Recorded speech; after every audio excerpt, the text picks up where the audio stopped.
Good afternoon, everybody. I'm Clifford Shannon on behalf of the 9/11 Memorial and Museum, welcoming you to our digital public programs. I have to say, I'm going to claim credit for foresight that we actually did not have in requesting and thankfully and graciously getting Secretary Johnson's agreement to come do a program at this point in time. The timing could not be better, given everything we know that is going on around us and everything, in fact, that he is involved in. So let me tell you a little bit about Secretary Jeh Johnson, who was the Secretary of the Department of Homeland Security in the Obama administration from December 2013 through the end of the administration in January 2017. As such, he led the third largest department of the US government, which I don't think everybody realizes just how big DHS is. 229,000 employees, 29 agency components, including TSA, Customs and Border Protection, Immigration Customs Enforcement, Citizenship and Immigration Services, FEMA, the Coast Guard, the Secret Service. And that meant that under the Secretary's leadership, DHS was responsible for issues involving counterterrorism, cybersecurity, aviation security, border security, port security. You hear the word security a lot here, maritime security, as well as protection of our critical infrastructure and protection against chemical, biological, and nuclear threats, and of course, response to disasters. The appointment, as I said, goes back to December 2013, a Senate confirmation of 78-16. And previously, the Secretary had served President Obama as General Counsel in the Department of Defense. And in that position, he was one of the legal architects of the U.S. military's counterterrorism mission during the Obama first term. And we'll talk a little bit about that because he was involved in drafting the legal rationale that lay behind the raid in Abbottabad, Pakistan, where the SEALs went after Osama bin Laden, subject of, as you know, an exhibition in the museum currently closed. He had also previously in the Clinton administration been General Counsel to the Department of the Air Force, and he was, as so many people who have gone on to later success, he was an assistant U.S. attorney in the Southern District of New York. He is a native New Yorker. He's a corporate lawyer with the New York City-based firm of Paul, Weiss, Rifkin, Wharton, and Garrison. He was actually present in Manhattan on September 11th, 2001, which also happens to be his birthday. A 1979 graduate of Morehouse College, a 1982 graduate of Columbia Law School, and I will also note among his many, many accomplishments and commitments, the Secretary is actually a member of the Board of Trustees of the 9/11 Memorial Museum. He is also in the middle of two of our most pressing current challenges, COVID pandemic, protests against police practices. On COVID, he's been appointed by Governor Phil Murphy to represent New Jersey in the 7-state council that coordinates the reopening and regional response to the pandemic. And also recently was appointed by the chief judge of the New York State court system, Janet DeFiore, as special advisor on equal justice in the courts. So, Mr. Secretary, thank you very much for joining us. I want to start, I think people could use a framing a bit for DHS because it gives you such a breadth of experience that I think it's important just to frame the agency a bit before we go into more specifics. Last October, you wrote in the Washington Post that the president should name a permanent DHS secretary, someone who would, of course, be approved by the Senate. You described that position as one of the most complex and critical in the U.S. government. There is currently an acting secretary, Chad Wolf, since last November. He succeeded another acting secretary. There was a permanent secretary before that, but there has been considerable turnover within DHS. So let me ask you, why does it make a difference that there is no permanent as opposed to acting secretary? And what does the turnover mean for that vast array of responsibilities that I've enumerated in introducing you? Well, first, Cliff, thanks for having me. I'm looking forward to our discussion. You mentioned that I was confirmed by the U.S. Senate by a vote of 78-16. The reason I know that is if you look over my right shoulder, you will see a rectangular shaped framed tally sheet. That is the actual tally of the vote on my Senate confirmation. I wasn't going to keep score about who voted for and against me, which is why I brought the tally sheet home to my home here in Montclair, New Jersey. So DHS was created in 2002.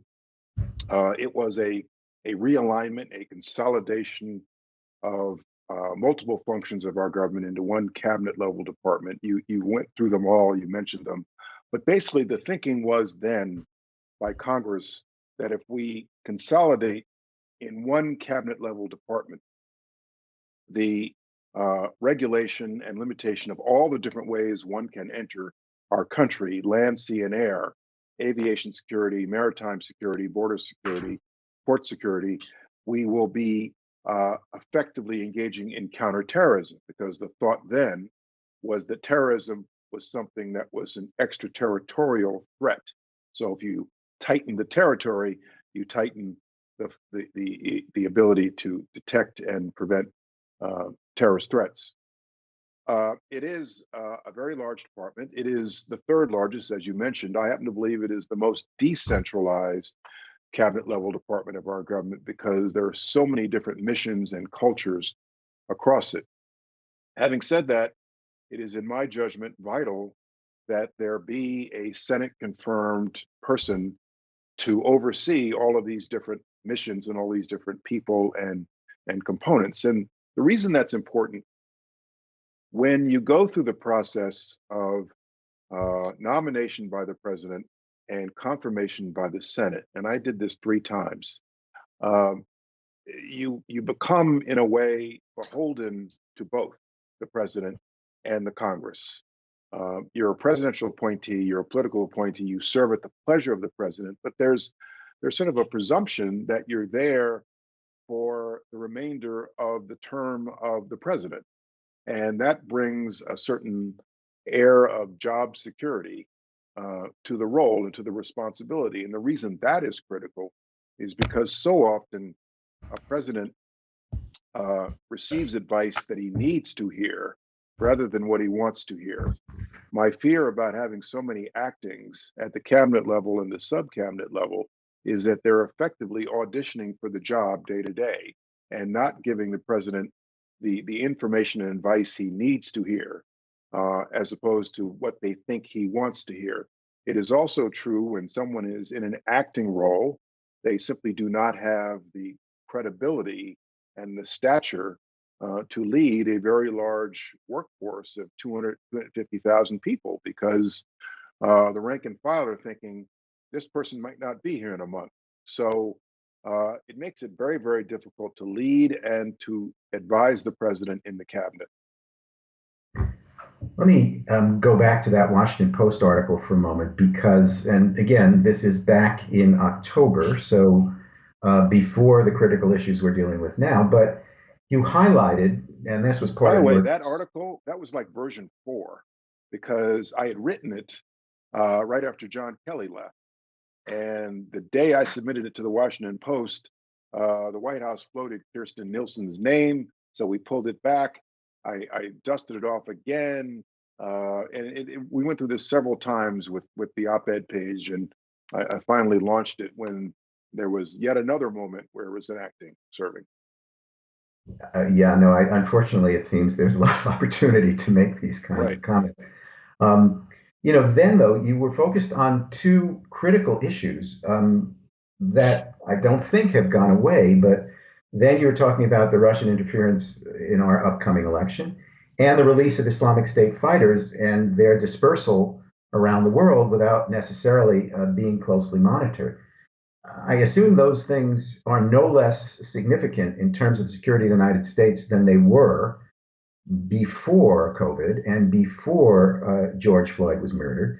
But when you think about the accumulation of threats, both inside and outside the country, just the challenges to our security, are you concerned about the overload in the system? Are we able to keep up with threats as they grow and as they expand in numbers?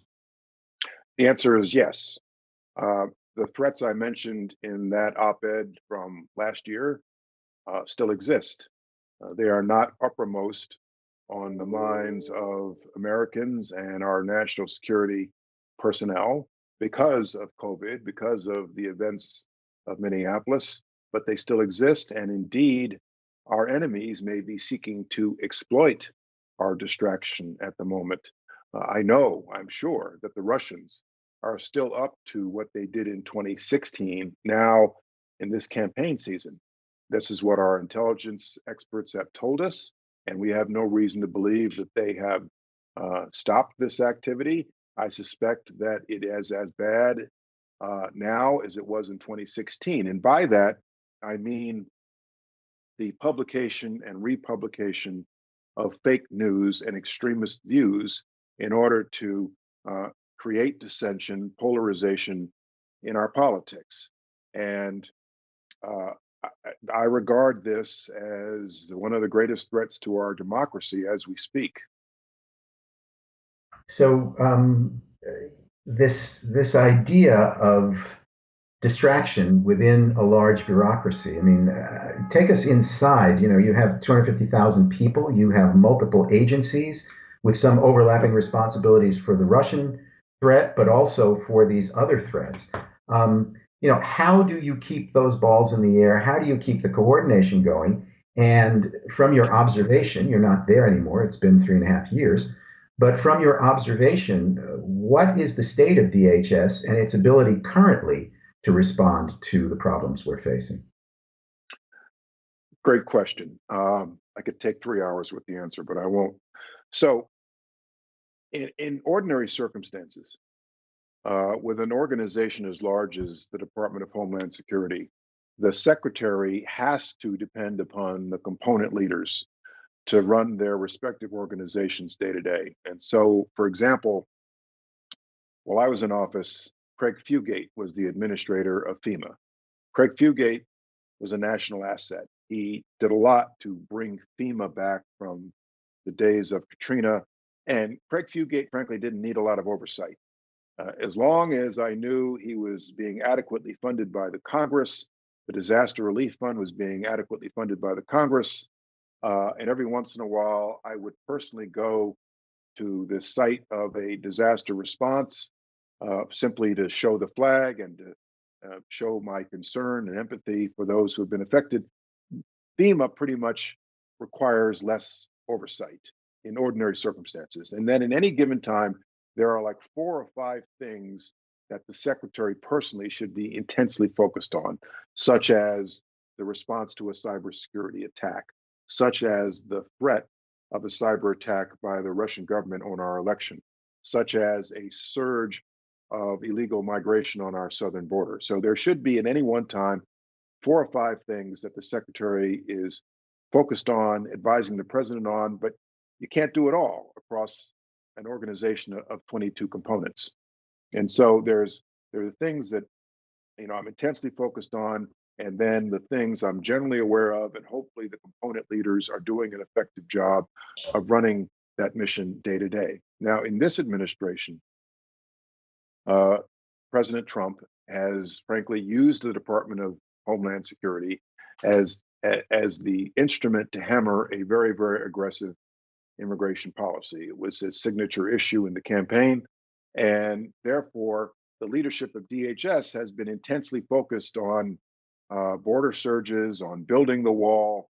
Ironically, though it was his signature issue in 2019, we saw the single largest increase uh, year to year in illegal migration. It was almost 1 million people that were apprehended on our southern border in 2019.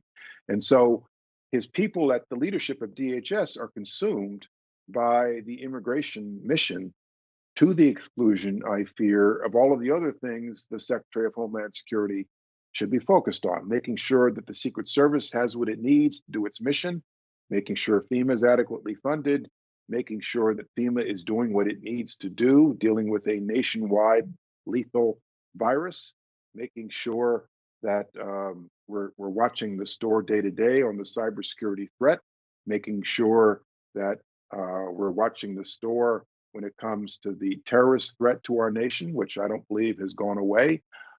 Aviation security, making sure that aviation security is staying ahead that TSA is staying ahead of the aviation security threat and any number of other things. And so my concern ever since January 2017 is that um, folks at DHS are so consumed by one thing that it's working to the exclusion of a lot of others, which is one of the reasons why I think it's so important that you have a confirmed Secretary of Homeland Security and not just an acting.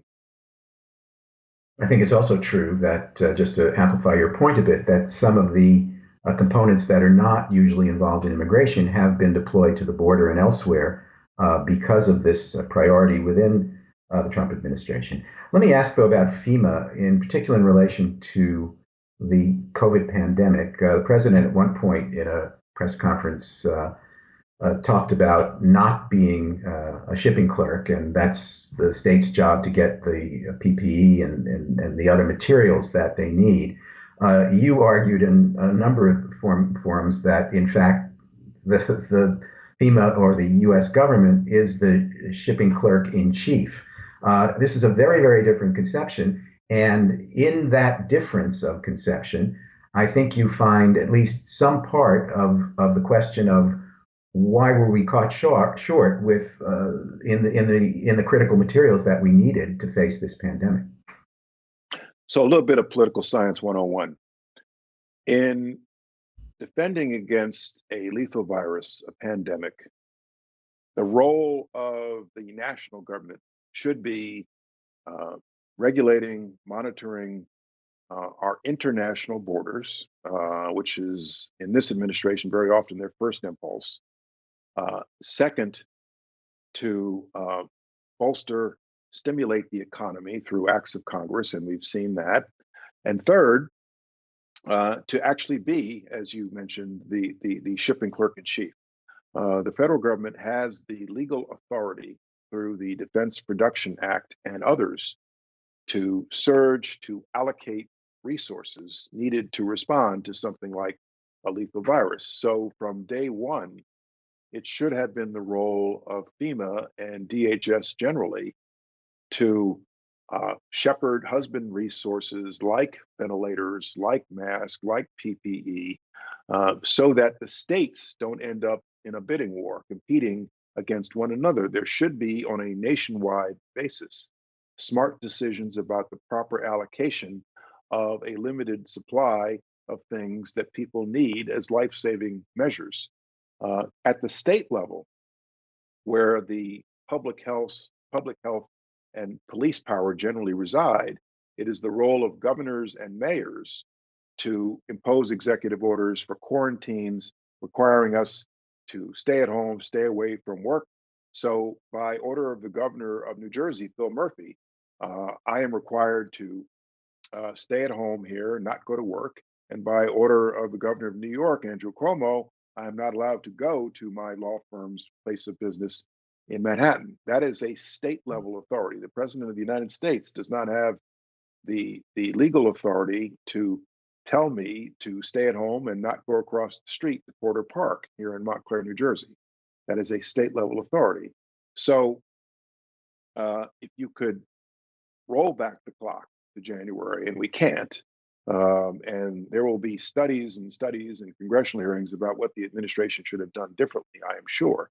But if you could roll back the clock at the national level, FEMA should have been better positioned and better authorized to take control of the allocation of resources across this country needed to fight this pandemic. Let me ask, it's looking ahead, but... And FEMA, by the way, is uniquely positioned to do that. FEMA, because of Craig's leadership, is the agency of government that knows how to mobilize and deploy resources faster than anybody, even the U.S. Army. They are very, very good at that if you give them the license and the authority to do so. Let me ask, looking ahead, as you say, this is no doubt going to be studied very closely in terms of the strengths and weaknesses of our response. But what are the critical lessons that you see already that need to shape our future planning about pandemics and these kinds of widespread health threats? Well, Cliff, it's a little, I know you'll appreciate the analogy. It's a little like trying to assess 9/11 on 9/13. We're still very much in the midst of the crisis. We're clawing our way out of it, particularly here in the Northeast, but we're still very much in the midst of the crisis. I would say, in terms of lessons learned, that travel restrictions are not always the only answer. The president imposed a travel restriction with many exceptions on people coming from China or who had been in China on January 31st. But obviously, that was not enough. The virus was already here, and it was spreading rapidly. One person, I suppose, can infect 10, 20, maybe even 100 other people. And so travel restrictions are not always the only answer. And the way to combat something like this has to reside at the state level, with the national government setting the overall theme and the overall tone, and allocating the resources. So that is a major, major lesson learned. I will say that after the Ebola crisis in the fall of 2014, the virus that was coming from West Africa, there are a lot of lessons learned from that one, which we actually tried to pass on to the incoming administration in January 2017. Unfortunately, I don't suspect that the lessons were heard. Can you give me a couple of examples of what those lessons were that would be relevant today? Adequate stockpiles of things, being able to see around the corner, being able to assess what to do 7 steps ahead, not be reactive. I used to tell my own people, don't respond to the last crisis, respond to the next crisis. Try to anticipate the next crisis. One of the lessons learned for me, and there's limited value in comparing, sorry, COVID to Ebola. The analogies only work so much. One of the lessons learned for me personally from the Ebola situation in 2014, the first impulse of the Homeland Security person is to buy down risk. And so if there's a virus emanating from West Africa, why not just suspend all travel from West Africa to protect Americans? That is not necessarily the best answer. We found that rather than sending the message to all the rest of the world that we should be isolating these 3 countries in West Africa by shutting them off, best to limit travel to just 5 airports in the United States where we can do heightened health screening, and send our own health community and our own military personnel to combat the virus at its source, which is what we did. And in that circumstance, the United States led, and we were able to stamp out Ebola at the time. And so it was a more nuanced approach. It was not the first reaction. It was a more informed, more thoughtful second reaction. So very often when you're facing a crisis, whether it's COVID, Ebola, or any other type of crisis, the first reactions are not always the best ones. Let me switch a little bit, but not out of your realm of responsibilities within DHS, because as you speak about the various components of that agency, the component departments and so on, you are basically listing a lot of law enforcement capacities and a lot of police forces. We are in the midst of this crisis where longstanding police practices have now literally been exposed to the light of day through smartphones and other things. Well, you were not the police trainer in chief within DHS. I mean, you had vast numbers of officers at your disposal for important functions. As well as the Federal Law Enforcement Training Center.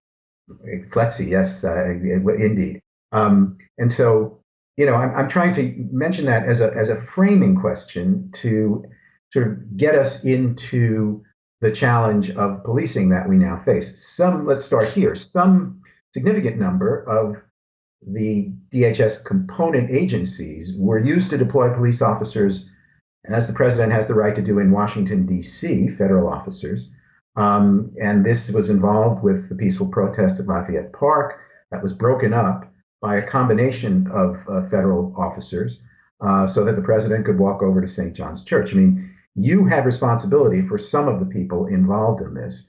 What was your sense of the decision making in that deployment, the way it was carried out, and how this happened?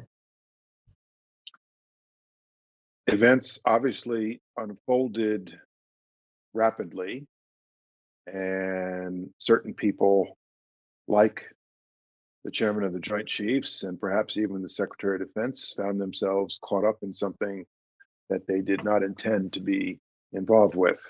And we saw in their subsequent statements that recognition. So let me answer your question this way.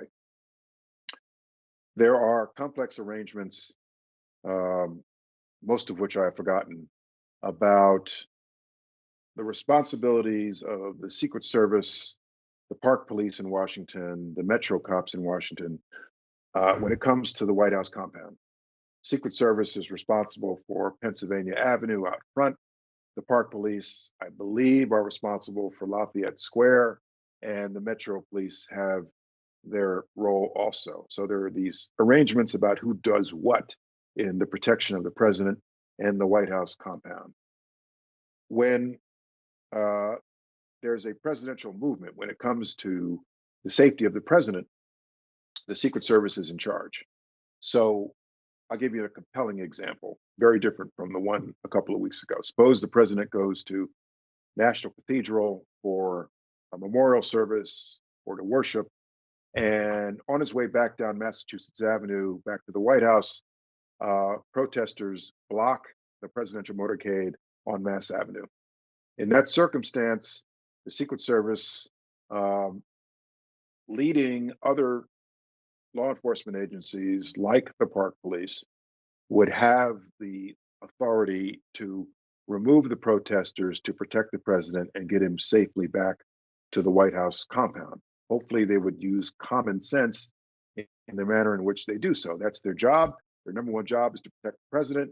And if somebody gets in the way of protecting the life and the safety of the president, that's what the Secret Service is supposed to do. Now, in the circumstance a couple of weeks ago, where you have many, many protesters in Lafayette Square and in and around the White House compound who are upset at the situation, the president comes along and says, I want to take a walk in the park and I want to go to St. John's Church.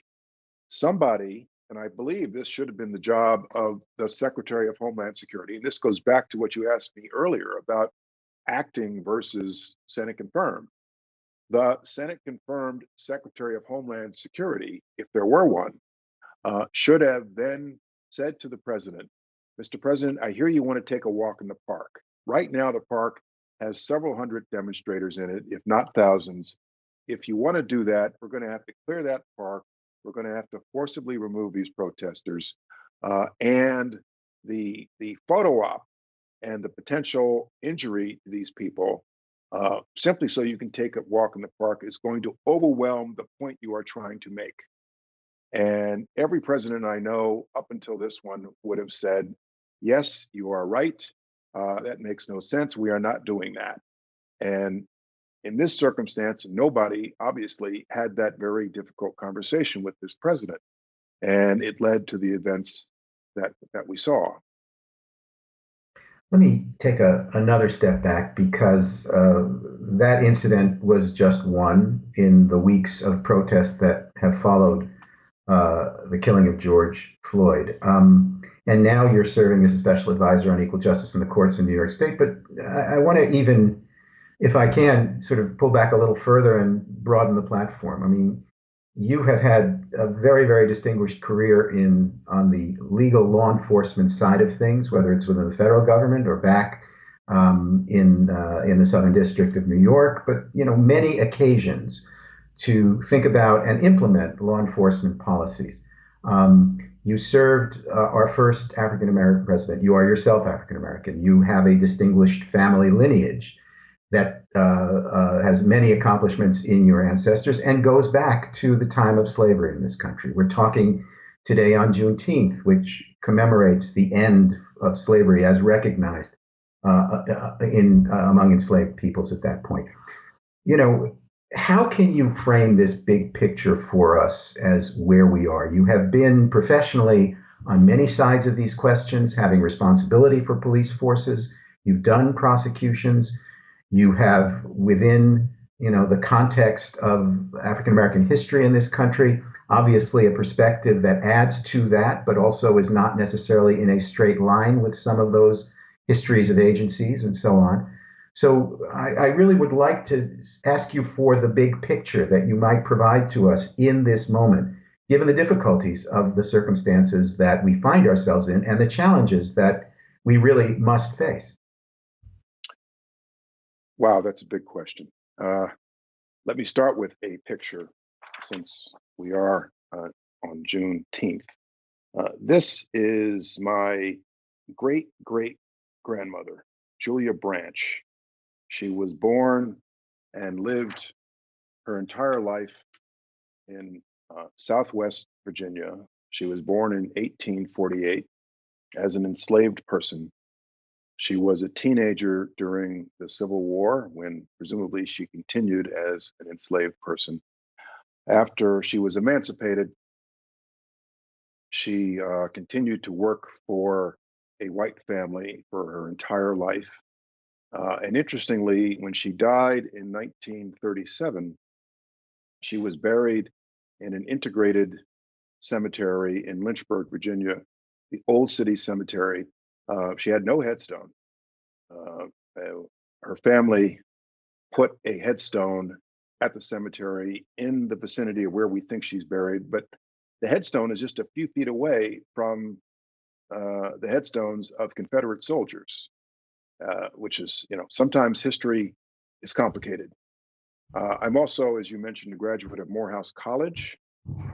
Over my right shoulder, in addition to that Senate tally, is a black and white photograph of Dr. Benjamin E. Mays, President Emeritus of Morehouse College, who was the guiding light for every Morehouse man.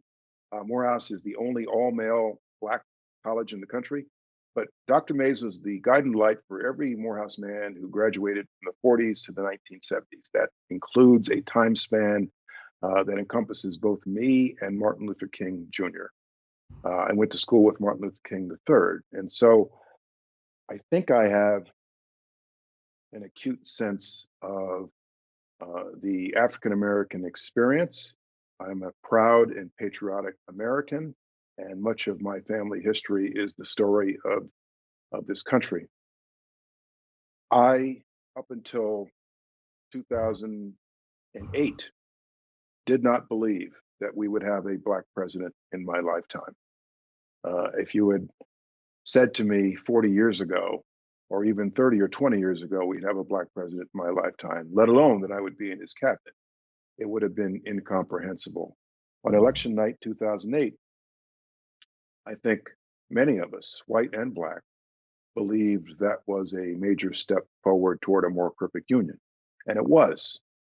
However, in the life of one 8-year administration, we were not going to eradicate racism in the heart of every American or in the heart of every police officer across every police department in this country. And so when I look at the events of Minneapolis and now Atlanta, I see two things.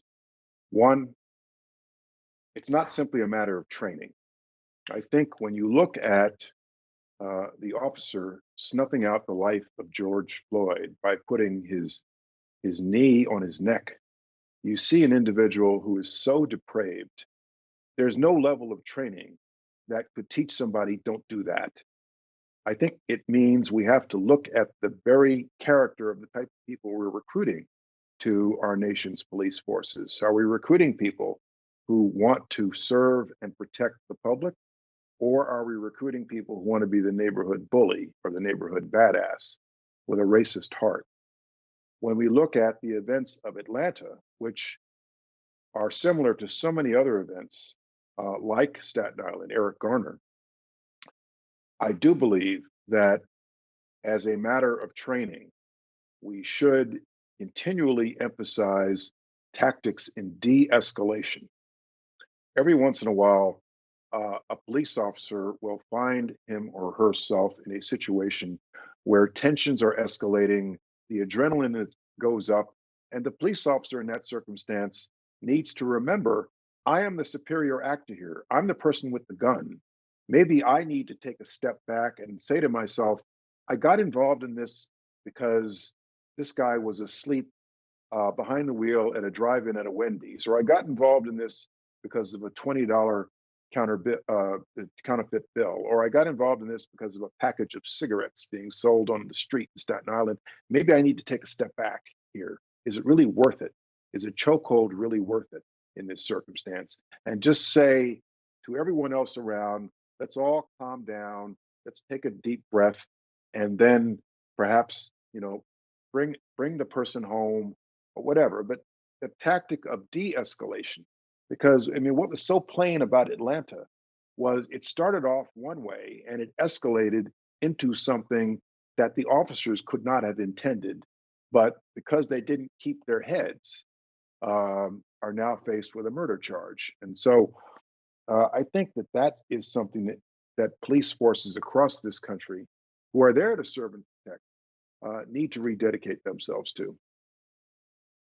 In your work with the New York State court system, it strikes me that the question is even larger than that. I mean, training, obviously, recruitment, these are important things, but the courts, I think, if I understand your brief correctly, are also asking for some assessment of unacknowledged or hidden elements of systematic prejudice or racism within a structure. It's not simply the movement, the interaction of peoples and how you train them.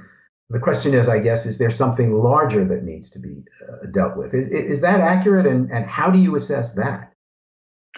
I just received the assignment from the chief judge, and I don't want to prejudge the outcome.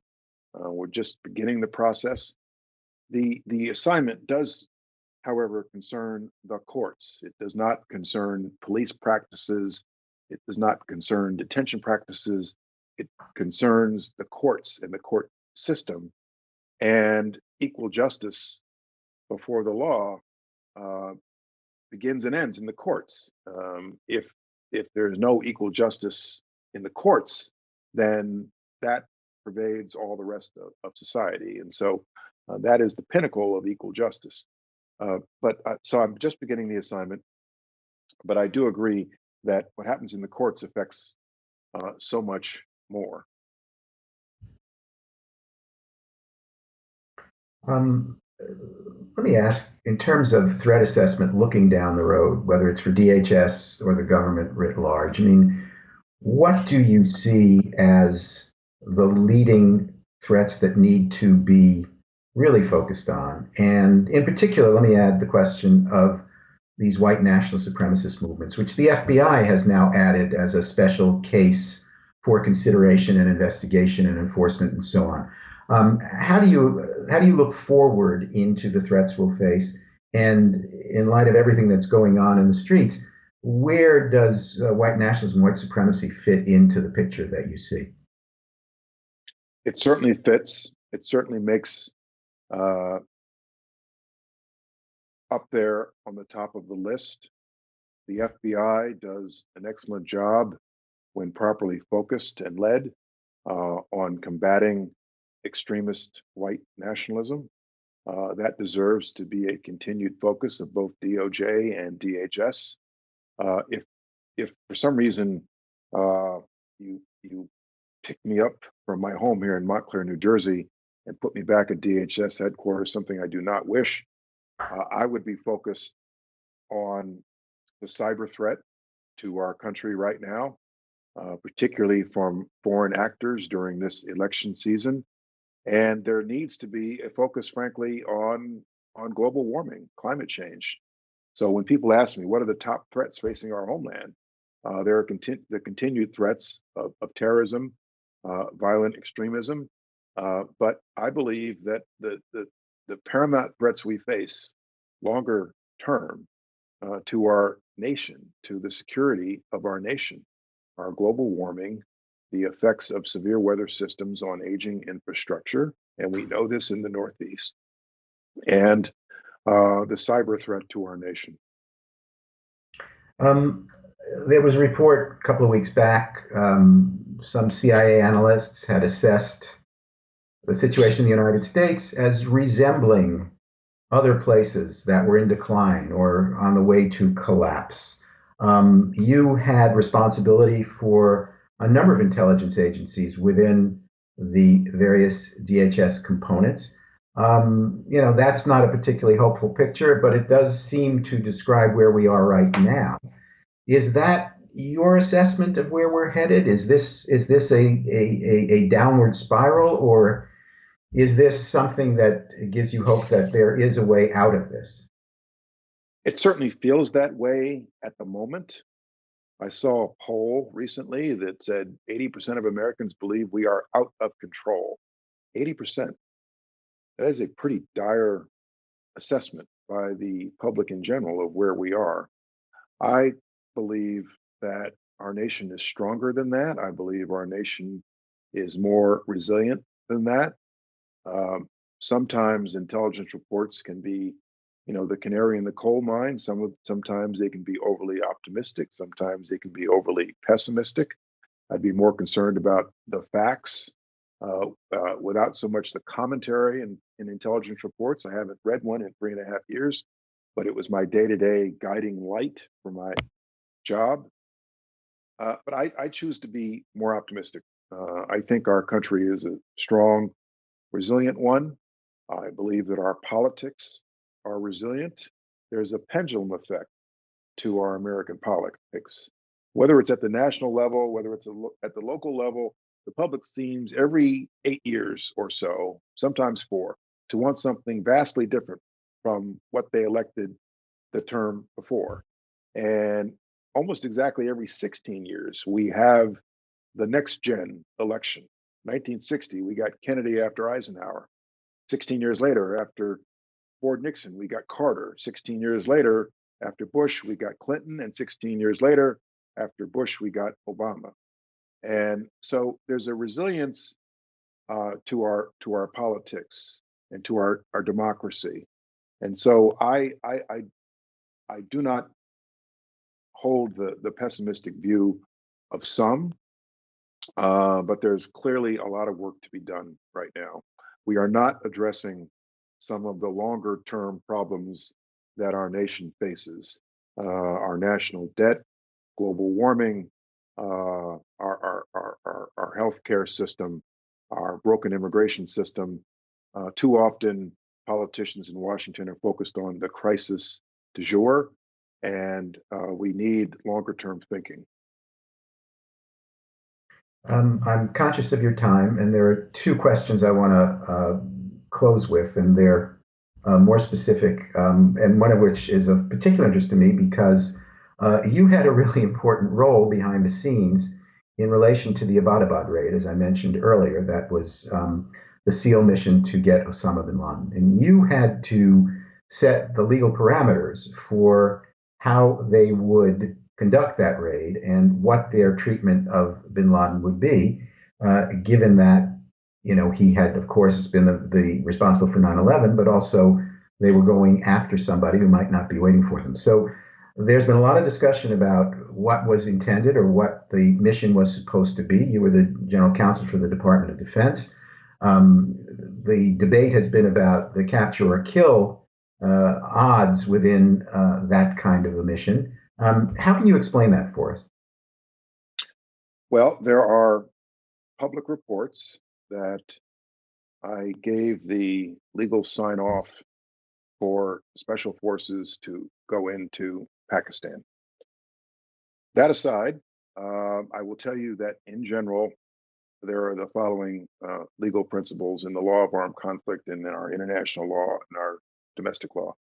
When I was General Counsel of the Department of Defense, I had to give the legal sign off for every counterterrorism mission that the Secretary of Defense and the President signed off on. So, as a general matter, you can have as an objective of the military lethal force, a kill mission consistent with the laws of armed conflict, provided that the objective is a lawful military objective. Very plainly, Osama bin Laden, who planned, inspired the 9/11 attack, was a lawful military objective. Indeed, Congress in 2001 expressly authorized the president and the military to go out and get Al Qaeda. That's rule number one. Rule number two, as a matter of international law, our forces can go into the territory of another sovereign nation with a military objective, A, if there is the consent of that nation, uh, B, if there is a UN Security Council resolution authorizing force, or C, and this one is perhaps the most controversial, but it applied in the case of the bin Laden raid, if the host nation is unwilling or unable to deal with the threat itself, and the actor is obliged to take action as a matter of self-defense. So self-defense when the host nation is unwilling or unable to deal with the threat itself. Plainly, the public record shows that Pakistan was not aware of this operation. So one can infer that that was the legal basis for which we went into Pakistan. Okay, thank you. But And having as an objective lethal force against a senior lawful military objective is not new. Admiral Yamamoto, toward the end of World War II, commander of Japanese naval forces, his plane was shot down by U.S. military forces, and that was the express purpose of the mission. well, I mean, a number of people who were involved in either the planning or the conduct of the raid, indicated that there were only a very, very narrow limit of circumstances under which bin Laden would have been taken alive. And that would be principally, if there was absolute assurance that he wasn't wearing a suicide vest or something like that. You can have lethal force as the objective, but if the target makes a genuine attempt to surrender and it is feasible to accept surrender, then under the laws of armed conflict, you should accept surrender. Which, as far as the accounts we've heard, was not the case. And finally, I mentioned earlier you are a native New Yorker. Your birthday is September 11th. You were in Manhattan on that day in 2001. You recently joined the board of the Memorial Museum. Unfortunately, the memorial and museum have been closed since the middle of March, although the memorial is going to reopen on July 4th. I mean, tell us what brought you to the board. Tell us what maintained your interest, particularly through all of the very large responsibilities you had to protect the country in the aftermath of 9/11. Like many other people, 9/11, 2001 changed my life. I had worked at the Pentagon previously in the Clinton administration. I watched with my own eyes the events of 9/11. And out of 9/11, I rededicated myself to wanting to serve the country again, hopefully in national security. I had the opportunity to do that in the Obama administration. And so the day changed my life. It has special meaning for me. I have been to all three scenes of the attack, New York, Shanksville, the Pentagon. I worked in the Pentagon. I should mention, by the way, that Shanksville is a really special place in its own way. It's a memorial out in the middle of this pasture in southeast Pennsylvania. It's really, really out of the way. You've got to drive 20 miles on a 2-lane road to get there, but it's really special. It's an elegant memorial, and it's a reminder that in many respects, terrorism can be really random. No one would have ever imagined that this place, this farmland, this pasture would be the scene of a terror of a of the memorial of a terrorist attack. But 9/11 has a special meaning for me, which is why when I was asked to join the board of the museum, I could not say no. I think that the memorial is a special place, like many of us. I know people who died on 9/11, and I hope we never forget that. I hope we never forget that life is fragile and our worlds, our lives can change in a moment. A number of people have, in texting their questions, asked me to thank you for your service to our country, which I do now, and I will add my thanks for that, but also for joining the board and the leadership of the organization. I'm going to just close by a few comments to our audience. As I said, we're thrilled that we are able to look at reopening the memorial on July 4th. And our website will contain all the details of that. We will obviously be observing social distancing and other health measures so that this can be as safe an experience as it is a powerful one. At the same time, with the museum and the memorial having been closed since the middle of March, as I said, the financial impact of not having the opportunity to sell tickets and have visitors come to the museum has had an enormous impact on the museum and memorial staff. Unfortunately, we have had to make very difficult personnel decisions in recent days and reducing the size of our staff. And so, in light of that, I ask whether those of you out there who might be in a position to contribute to whether it's the memorial, the museum, these programs, becoming a member, or contributing otherwise. I know there's much in the air that needs support, but we are one of those things. And so I would ask you to consider at this point, because of the changes at the museum, we're going to put a little bit of a hold on the public programs here that we've been offering on the digital platform. We will be back, but it's just going to take us a little bit of time to think about how to structure this and how to do these things. In the meantime, I want to thank my colleagues on the public program team: Noah Rausch, Jess Chen, Fernando Mora, Ruth Ayu, Henry Karagiosian, especially Harmony Barker and Ramez Kafrouni. And we will see you again soon. Mr. Secretary, Mr. Board Member, I want to thank you very much. This has been a great conversation, very well suited to the day. And thank you for sharing your thoughts and your experience with us. Thank you. Thank you. With that, Clifford Channon, on behalf of the 9/11 Memorial and Museum, we'll see you soon.